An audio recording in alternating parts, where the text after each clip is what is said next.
don't think it was like the most direct route into it, Yeah. but I think it was more beautiful. That's why I'm such an ambassador of apprenticeships, because Yeah. I think so many of us don't know what we want to do, but why wait like 5-10 years and then still be unsure? Like, you're going to be unsure anyway. And I've invested a lot of money into a concept that hasn't really been done before. Haven't seen anything like this on the market. That'd be a game changer.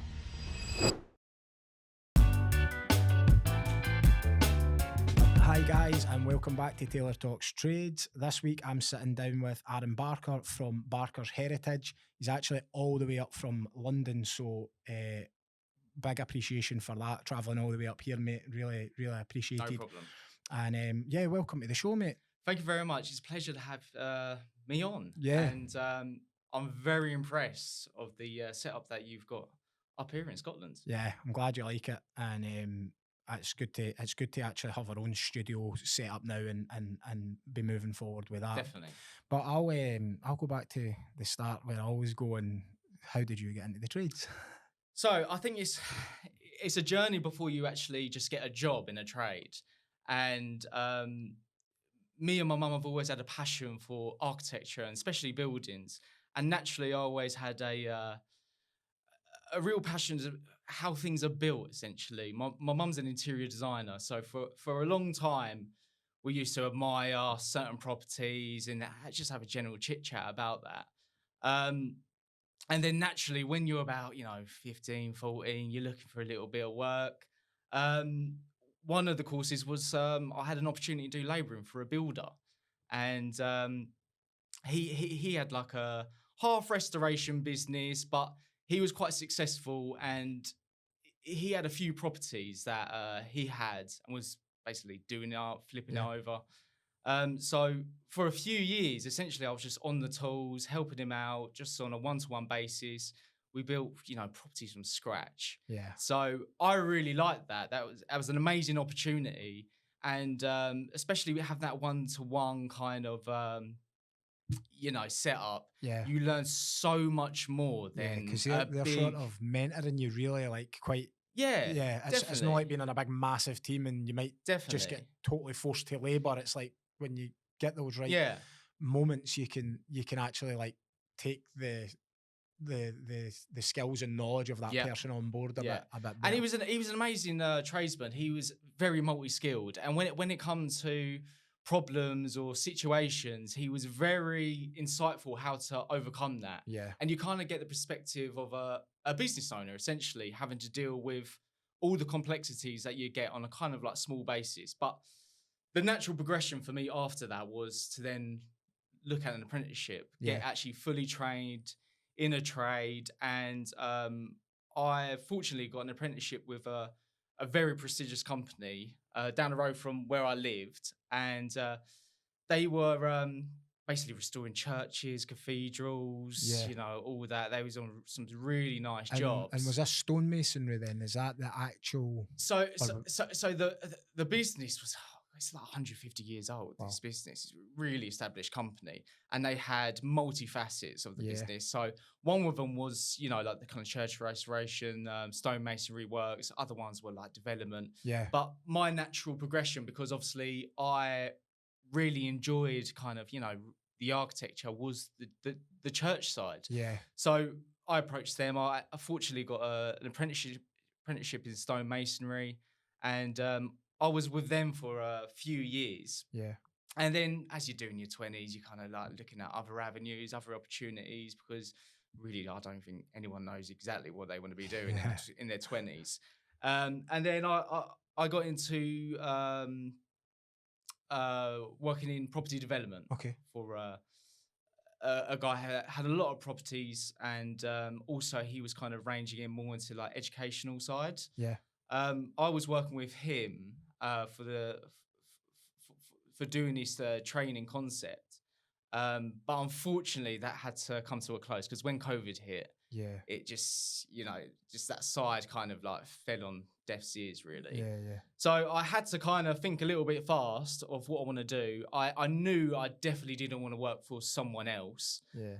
So naturally I just went back to my trade and started Barker's Heritage. Yeah. And it just starts from one job, very simple, talking, to your mum and she knows someone who wants their, like, I don't know, their wall repointed. Yeah. You get a little job, and then from that job it turns into two. Yeah. Those two jobs turns into four.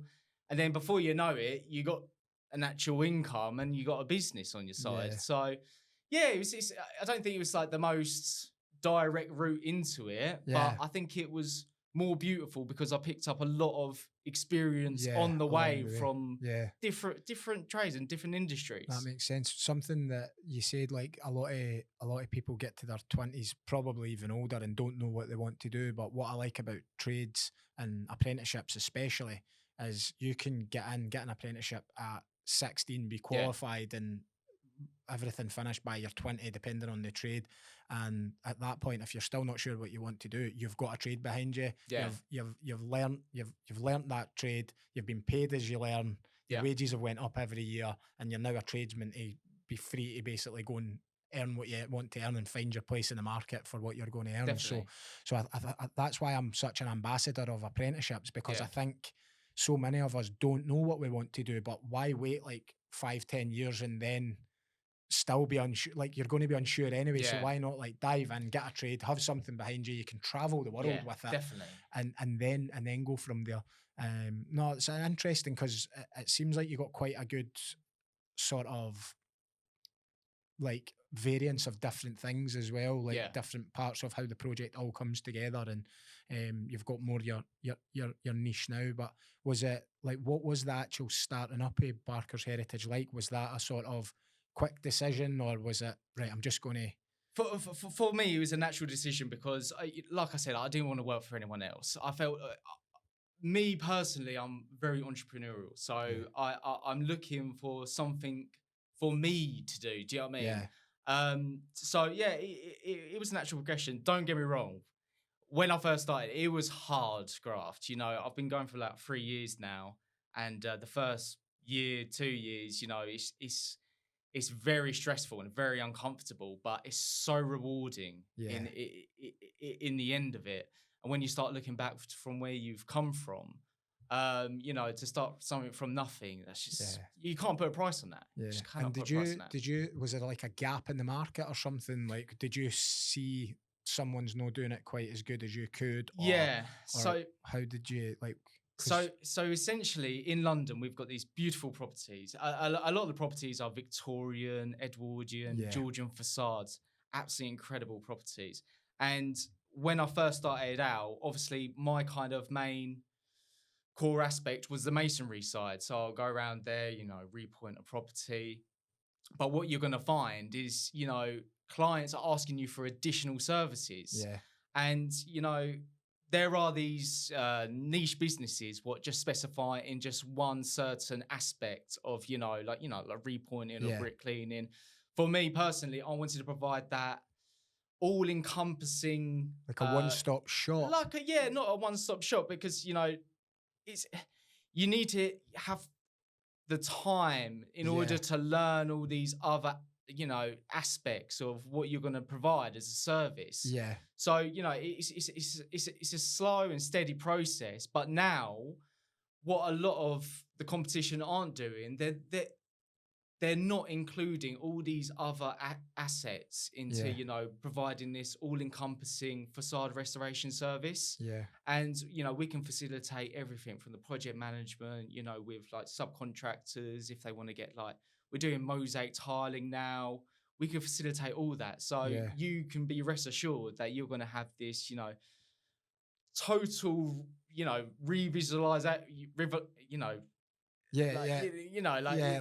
new Transformation. transformation of is your what you're looking property. for, Yeah, yeah. Yeah, no, that's good. And I've seen some of your stuff on social media where you're doing the videos of like before and afters, or the whole transformation. So like that must be working well for you, the sort of content side. The social media, I believe that any business owner, they have to really start working out that, first of all, you're a salesman. Yeah. You need to get these jobs in, and the customer needs to see the results. If you're not showing the audience what can be achieved, well, how are they not going to know? Yeah. So I really hone down in marketing and letting people see what can be achieved. Yeah. Because like I said, my mum's interior designer, and the kind of interior design is quite a big like aspect of our like kind of construction based world. Yeah. You don't really hear this concept of like exterior design. Yeah. So for me personally, I can see and visualize all these aspects, what can really make this property beautiful. Yeah. And I think it's like trying to help the client see that as well. Yeah. And I think like our service provides that. Yeah. So I think we're niche, but I think also we're providing, a much more clearer outlook on Yeah. what can be done, especially in restoration. Hi guys, just a quick message from our podcast sponsor Scope Branding. We use the guys at Scope Branding for all of our branded workwear and also our podcast merch.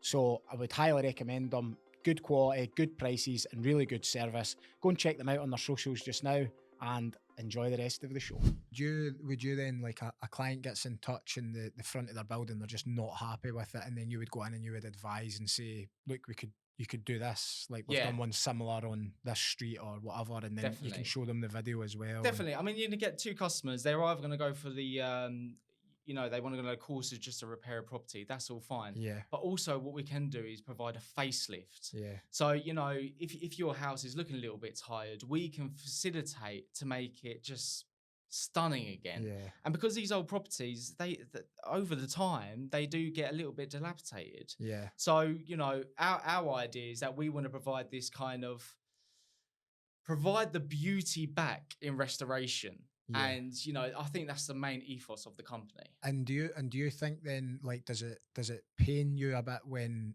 like there'll maybe be like, say, a beautiful facade, just say it's been like brickwork and it's all lovely pointed and stuff. It's like, it should be stood there showcasing itself, but then someone's rendered over the top of that. God, Is that like your kind of pet Well, peeve almost thing? Where there's a lot of ill information out, especially with like the trades, because these properties are built in a certain way, especially like anything prior to 1930s. They're built in like lime mortar, for instance, and we're dealing with like solid brick walls. When you get someone coming over and rendering over the front, it's not good for the well-being of the property. So one of our main considerations is actually providing back the health in the brickwork, making sure that you haven't got all these damp issues because there's render all on the front of it. We're dealing with, like I said, period properties, and we're trying to restore the heritage back into it. Yeah. And that's by using the appropriate materials that actually weren't actually in circulation back in those days. Yeah. Reintroducing that back into the property so that that you're in safe hands essentially for the future. Yeah. Because like I said, we find a lot of issues like with render. If you render over a surface of brick, you get spalling brickwork, and then it comes quite costly. Yeah. So we always try to educate people what you should be doing, what can be done, so that you're well informed for the long term. Long term, definitely. Because there's a lot of, even now on buildings these days, there's a lot of properties coming onto the products coming onto the market, which you think, really, what's going on here? Is this just like a sales kind of like thing going on? It's like the new shiny thing, and this will go on really quick, but is it actually going to stand the test of time, basically? I mean, it's like that insulation that depends on buildings now. We know that's not good. So like I said, we try and use it's a bit of a minefield though, isn't it, in terms of the breathability of buildings. There's a real issue around insulating them but also still allowing it to breathe. Definitely. And I think there probably is probably more so in the domestic sector, there might be people just putting insulation on and rendering it, but it might not be the right thing for that building. Yeah, definitely. So that's probably, and it might not be till like years down the line that it becomes apparent that there's a real dampness issue, or the building's not breathing properly. Could be like you're maybe seeing it through the windows or whatever as well. It just takes a long time. So I think it is important to get like properly informed. Would you ever have a a render as such you could do in terms of like when I got this place, the studio built, like I got a 3D render so I could see it all, and I thought change that and do that. Is that something you could ever implement into your business for the exterior so people could really Definitely, see it? definitely. So when we first started off, we've got a brochure was available to customers. Yeah, What kinds of give perspective and yeah, like imagery of like what can be achieved.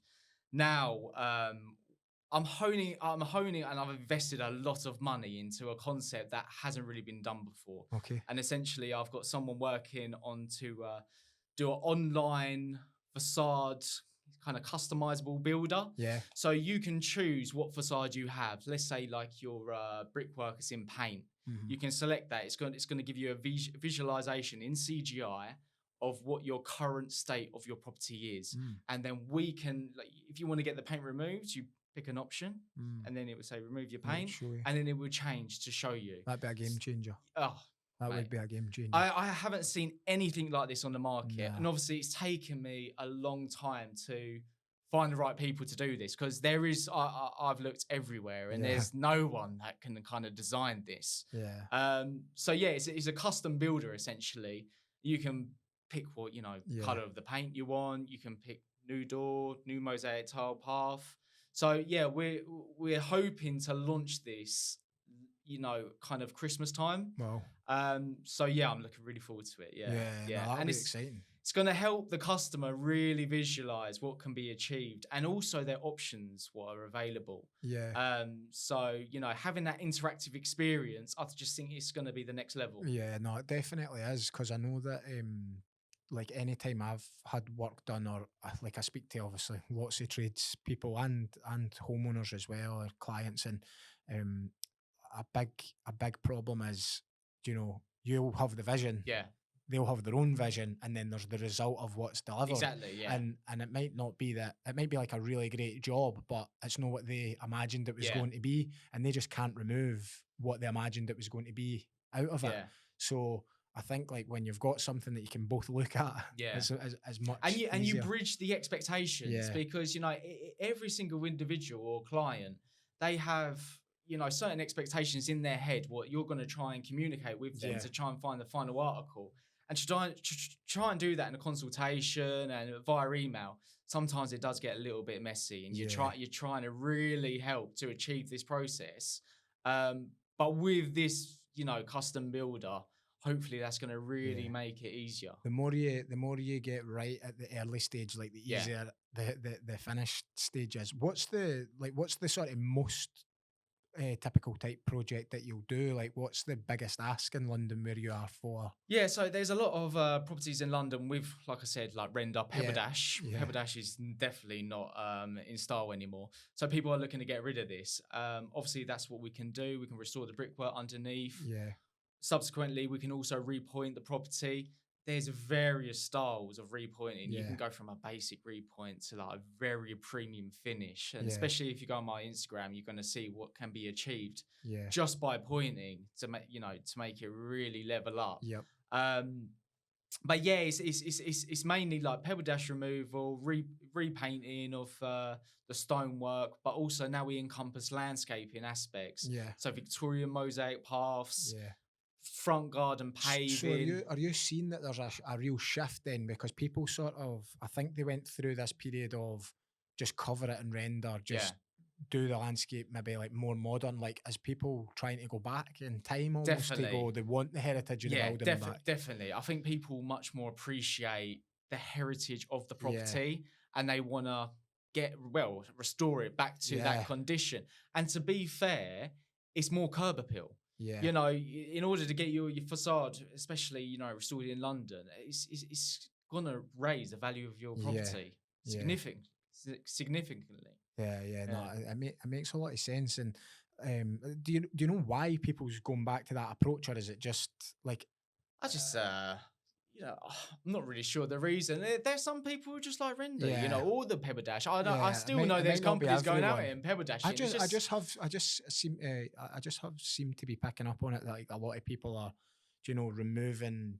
They've maybe had the render done. You would call it the pebble dash. We kind of call it rough casting up Yeah, here. yeah. Like it's a way that the dry cast is done up here. But I've seen that do you know, it's been up there for like 20 years or something, and then Yeah. people are pulling that off now and getting the stone restored. Yeah. So it's maybe got sandstone behind it. Probably should never have had that Yeah. render over it. Well, this is It's the causing a thing. real dampness in there. And Maybe at that point they didn't know what could be achieved. yeah, So yeah. they're Or looking. it's just like someone had the property that might have been, do you know, they might have just like moved in and been renting it out or something, Yeah. and just thought, right, just get that wall encapsulated to Definitely, keep it yeah. wind and watertight. That'll be fine for now. Yeah. But then people are maybe moving in, buying that property and saying, I want to take it back to its former glory as Yeah. such. Well, that's what we kind of like to provide to the customer, put their own stamp on the property. Yeah. And always our ethos is going to kind of be like, strip back all the elements, take it Yeah. back to the brick, because they're so beautiful, these properties. Yeah. But also you can put your own little individual stamp on it. Yeah. You know, when it comes to like these paving aspects or like railing and gates, Yeah. they're fully customizable. Yeah. And, you know,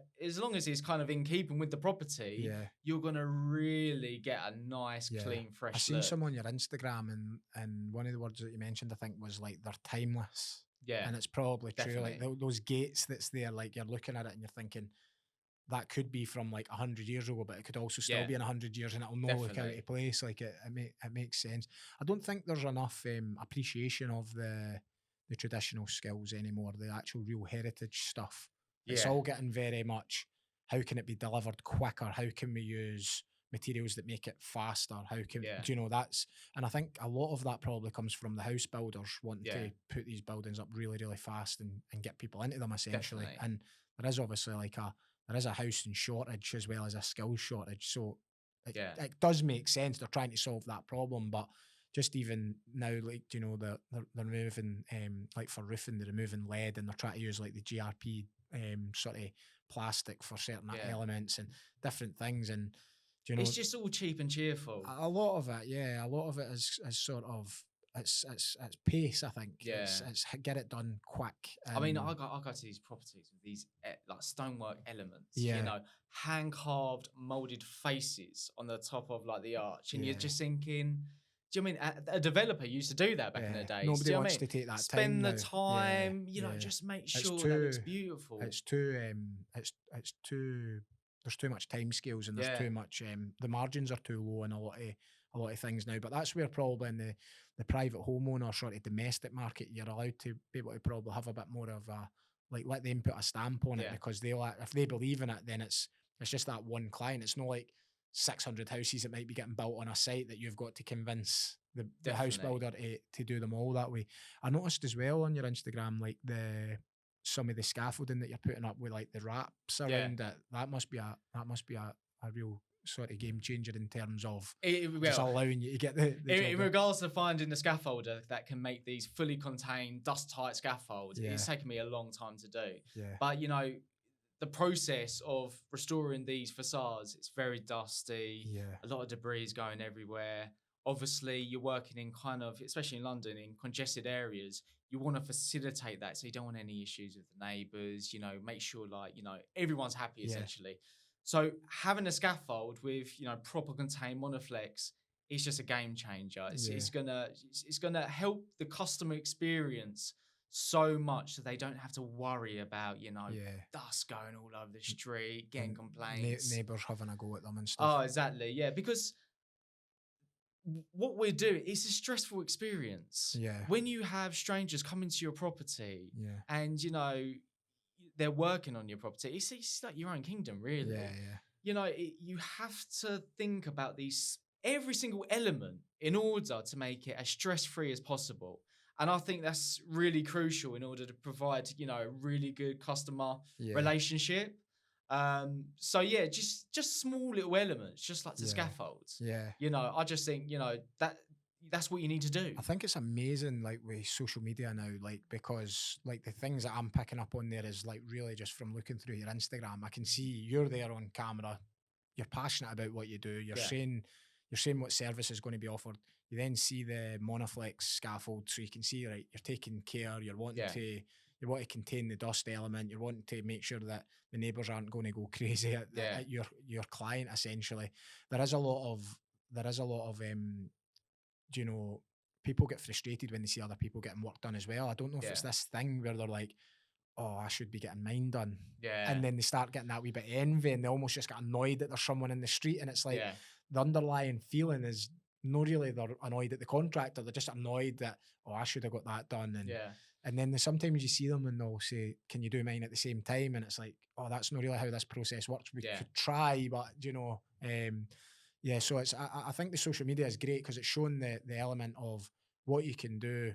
Face like you're being the face of the business, putting yourself out there. I've done a lot of that with my own my main company, Taylor Roos, but obviously Yeah. the podcast as well. It's like put yourself out there. People can trust you because you've got a reputation to uphold. Like you've put Yeah. your face on like the tin of it almost. You know, it's Yeah. it's. I mean, I think we're in a service-based industry, yeah, and having your face, on show, and it's much more personal service. yeah, And I think that's what people really appreciate. yeah, They don't want this kind of big corporation or company coming over.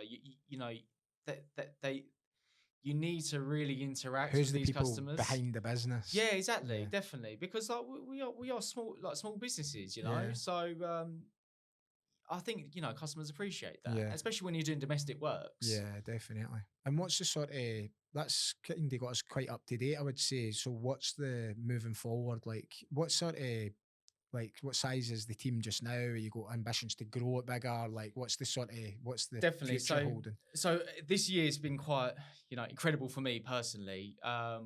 We've now got an office in London, central London. And also we've acquired a warehouse. So Okay. now that we can get the materials, it's hard to get actually decent materials these days. Yeah. We can really properly source decent materials, go to the warehouse. We can use that as like a headquarters for Yeah. the vans to go back on the road. And we know that, everything's really running properly. Yeah. But, for me personally, next year I want to kind of double the capacity. Yeah. So it's been a natural progression so far, and like we've grown into like a multi-site company Yeah. that we've got multiple jobs on go at the moment. But Yeah. realistically, people like the service, so we want to develop on that. Yeah. So we've got quite a trusted in-house team Yeah. that it's quite hard get into there, take some time. Yeah. But I feel like we can really build on this team now, Yeah. and we can really start building up the service as well. Yeah. That's So, good. for next year, I just want to double it. Yeah. Yeah. Oh, quite right. Yeah. It's probably quite difficult for you getting those sort of skill sets in house as well, because Definitely. it's a dying sort of industry in a sense, Yeah. isn't it? There's Yeah. probably more going out than that's coming in. Yeah. Do you do anything in terms of training, or like is there things like do you bring on apprentices, or like how do you? Is there anything you're doing to try and solve that issue? Essentially? Yeah. So at the moment, we haven't got a lot of apprentices. We've actually got, skilled craftsmen Yeah. on board. The next step is to get apprentices involved. Yeah. So these craftsmen can actually teach their skills onto the apprentices and build up this workforce for the future that's going to be very sustainable. Yeah. In regards to training, the problem is, when we do, these properties, there isn't really a lot of training schools out there for what we Yeah. do. It's so multi-skilled and you're dealing with different elements. Yeah. I've been thinking for a long time, because there isn't something out there, I want to build on that. Mm-hmm. I've got the warehouse now that we can, kind of put into like a training facility, Yeah. actually have an academy as well, and actually get these young individuals into the trade. Yeah.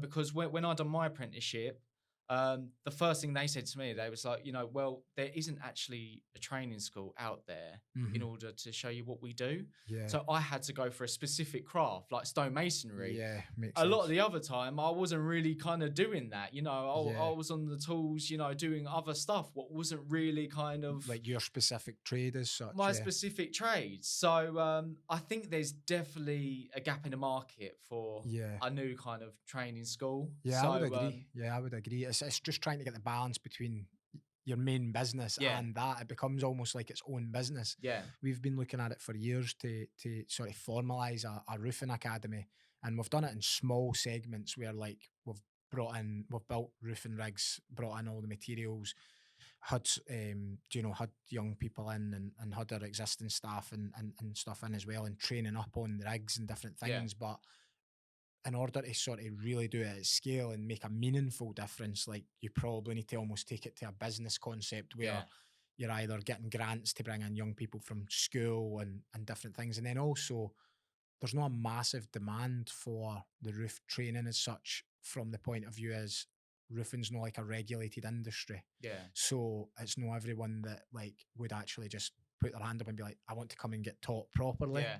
So there's some issues there, but I think like longer term, I think the real businesses that want to grow and scale and do well, like, will probably have an academy bolted onto them. Definitely. So Yeah. I think that's a good sort of idea that you're thinking Yeah. of there, and you can probably like you said with the warehouse just now, you can do it in a small way and just always kind of move towards it, and then when the timing's Yeah. right, it might be an opportunity to get someone in. And I think as well, like, you'll probably have skilled guys on your team that probably don't want to be on the tools doing the job forever, so Yeah.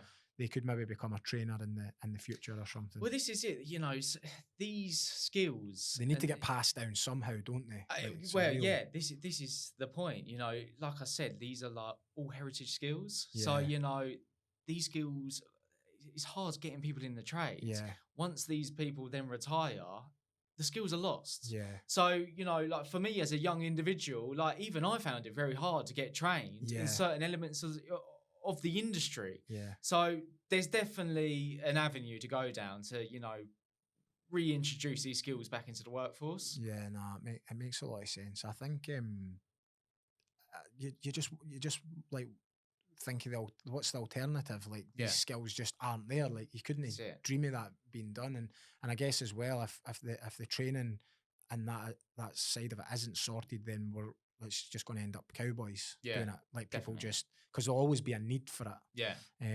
That was really good, mate. Is there anything that you want to I add think to that's any of all that? good. Did we pick up on I think everything? that's good. I think it was a great conversation. I'm very inspired as well. And if anybody wants to get in touch with you or anything, what's the best way to get in touch? So you with can get in touch by Instagram, Facebook, social media, essentially. Go Yep. onto our website, www.barkersheritage.co.uk, Yep. and you're going to find us. You're going to get in touch. Yeah, I would advise getting on the Instagram page. I've checked Yeah. your stuff out, and it looks pretty good. And I'll be keeping a keen eye now that you've been in Thank you very see how the much. journey goes. And I'll also be holding you accountable to see if you double in size by next year, because Definitely. you've said it now. But when you so- come down to London, you can see. yeah, no, definitely. So no, thanks very much. I appreciate that. Well, guys, thanks for that. That's another episode done. Thanks once again to Aaron, coming all the way up from London and giving us plenty tips and advice on the heritage side of things and what he's doing in the industry. So, yep, hope you enjoyed that, and I'll catch you on the next one. Thanks very much.